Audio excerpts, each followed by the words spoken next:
All Yeah. right, welcome back to another episode of Lockdown Soccer. It's me, it's Saru. It's two Liverpool videos in 1 week. I think that should be more than enough, right, Saru? I think that's enough. I think it's a bit too much in my opinion. No, I don't think you're exactly wrong there. Anyways, we'll get straight into it. Liverpool 0, Chelsea 0 for the second time this season. Saru, did you fall asleep? Did you wake up for the game? What are we looking I at here? definitely I definitely fell asleep. But honestly, I thought Chelsea deserved to win that game. And I know it's in every game. I always feel like there's a question of who deserves to win and what's the score. Yeah, And that's just any sport in general. But I thought Chelsea were dominant. yeah. Do you And think the I same? think I think they were dominant in parts of the game, but I don't think we can really underestimate the point of the game that's been Chelsea's demise, any Graham Potter's team demise, and that's finishing. Yep. And how many times you saw Kovacic like this? How many times you saw all these guys not take the chances, maybe not make that final pass when needed, exactly pinpoint, Yeah. but these sort of things that have been a problem for Graham Potter sides, and I know Graham Potter's been sacked, but you can't tell me when you sack Graham Potter and then bring in the assistant, which was a guy that Graham Potter basically made into an assistant manager during his time at Brighton. You can't tell me this isn't Potter's team still. As much as he's been No. sacked, it's It pretty much the same. I don't think there was much of a difference, personally. Yeah, no, definitely. It's still the same, but it's still credit to the team when they have so much off-field drama going around, and Mm. we know the mental aspect of any game is as equally important as the physical aspect or the tactical aspect, and for them to still come out and still put up a fight and Yeah, put up a I, I nil or guess draw. I guess it's the blame game, right? You know, when a manager's been sacked, yes, all right, he was guilty, he didn't get the team going, but once that manager goes, sorry, it's basically like, well, who else can we point the finger at? And it Yeah, turns into the players. You see so many players still not playing for Chelsea, right? You yeah, see Mason Mount on the outs. You see so many issues with this team, despite however many million they've spent on this team. And I think it's a real problem. And we'll get into what it looks like on Liverpool's side as well. But just one thing I'm thinking during this whole game, and it's Enzo Fernandez. Now, Enzo Fernandez for me is if we were doing a midfielder draft, I think he'd be one of the top names. Every European manager wants someone like Enzo Fernandez because they can do so many different things for the team. And the problem we see with these midfielders that can do many different things is we shoehorn them into what they think the team needs the most, and that's the defensive midfield right now. And I think it's yeah, such a shame that we don't see Enzo higher up the pitch, and you see the likes of Kovacic and Gallagher still occupy those sort of spaces for a Chelsea team. You know, I'm a big fan of giving your best players freedom. I've watched Paul Pogba play in a pivot for 6 years, and I yeah, know that these guys do a lot better and will help the team a lot more when they are closer to the goal. So I don't know who it yeah. is they can sign in defensive midfield. It was really good that N'Golo Kante came back because I think everyone loves Kante. He was That's solid. everyone. He Yeah, was he was solid. solid. He gave the sort of performance that if he gave week in week out, I would have no problem with him being in the team of the season because that was your typical bread and butter N'Golo Kante Yeah, performance. yeah. And we missed that. We missed that in football the last few years. You know, this is one of the biggest names, and availability is ability, and we haven't been able to have those conversations about him to that extent. If you talk about his legacy, because he just hasn't played the last couple of years, nowhere Yeah, near enough. definitely.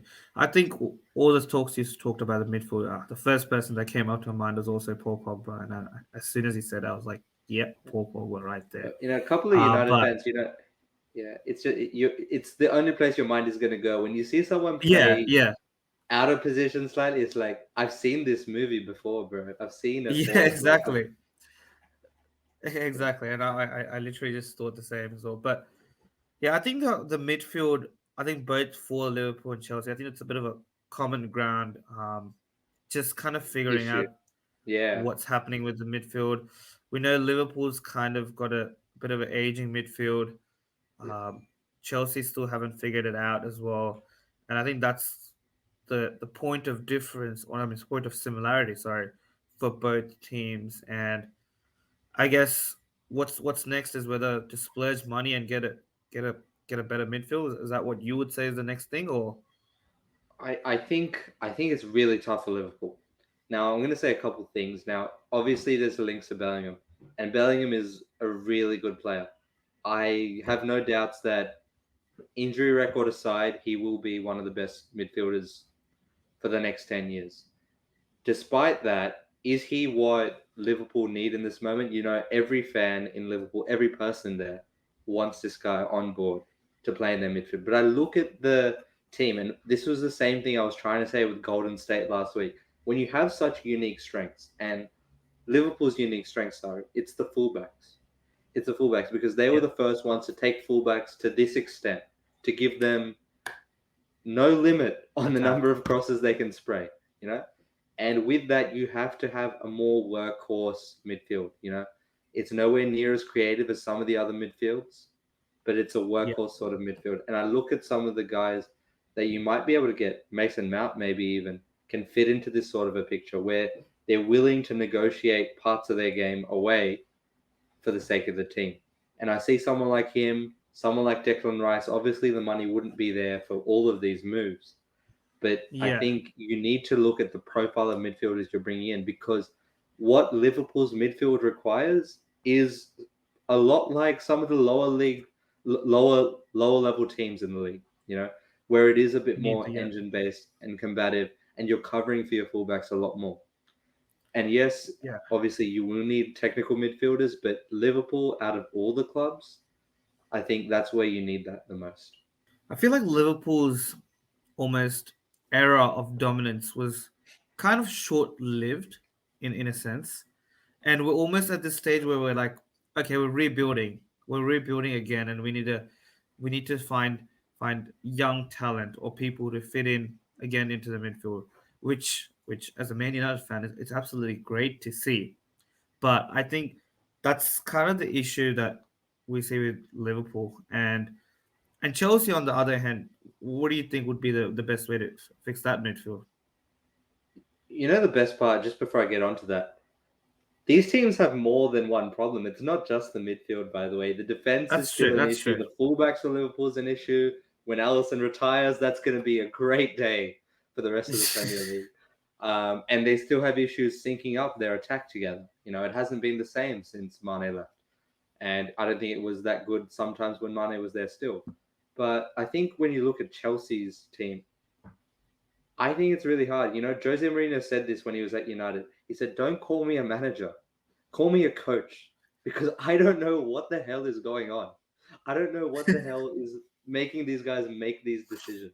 You know, you don't get to sign five defenders in a season and then not figure it out on the defensive end. Same way, Yeah. there's so many signings in this squad which raise question marks. Sure, some of them were before Todd Bowley came in the picture, but when I look at this team, it goes top to bottom. I don't know if there's enough of a plan. And you look at the 7, 8 year contracts some players are getting. Now, I think that can be very smart because you're locking players in long term. But in this era of player power, where players are happy to maybe sit out a few games to force a transfer, do you still have that power over the player despite the longer contract? Do you think you can really enforce those contracts as long? I think you're going to see a situation where some of these guys, Mudryk 7 year deal, Enzo Fernandez 7, 8 year deal, whatever it is, they will want to play somewhere else. They will obviously want to do that if it doesn't work out here. And on the other hand, if you guys are going to constantly flip managers like this, who's to say a new manager wants to work with Mudryk? He's not exactly the final product. Enzo Fernandez, I Yeah. understand he's someone, as I said, everyone wants to play with him. But Mudryk, some of these other guys, Madueke, a few of these other guys, still more on the high potential side of things. And I don't know if Yeah. a new manager is going to love these guys. And I Yeah. think I'm glad you sorting brought this, the yeah, manager side of things. Yeah, because the manager thing is it's something that confuses me more than anything. Because this Chelsea team was in the Champions League final. and won it not too long ago. I still remember us watching it and thinking, "Wow, this is incredible for them to win it that year." And here we are, two managers past, and I don't understand the reasoning behind why they would make such quick and harsh decisions. I think it's a lot of bad decisions, one after the other. But I think what kept them together over a long period of time was the fact that a lot of their players were moldable. You look at someone like Cesar Azpilicueta, can fit Yeah, into a lot of systems, a lot of different positions for you. And Golo Kante can fit in wherever you need because a team with some of these guys that they had on their roster all those years, and I haven't even mentioned Eden Hazard's brilliance, you know, to yeah, cover up a lot of the issues you'd have on the creative end. You had a lot of players that work in a lot of systems. And I think the problem for them going ahead is the fact that some of these players are nowhere near as moldable and they're more on the potential end than the final product, which is what you would need if you want to have this cutthroat industry strategy. Anyways, I think we'll leave yeah. it there. That's Chelsea versus Liverpool. Let us know what you think. We'll be back tomorrow with another video. Stay tuned, stay locked in, subscribe for more.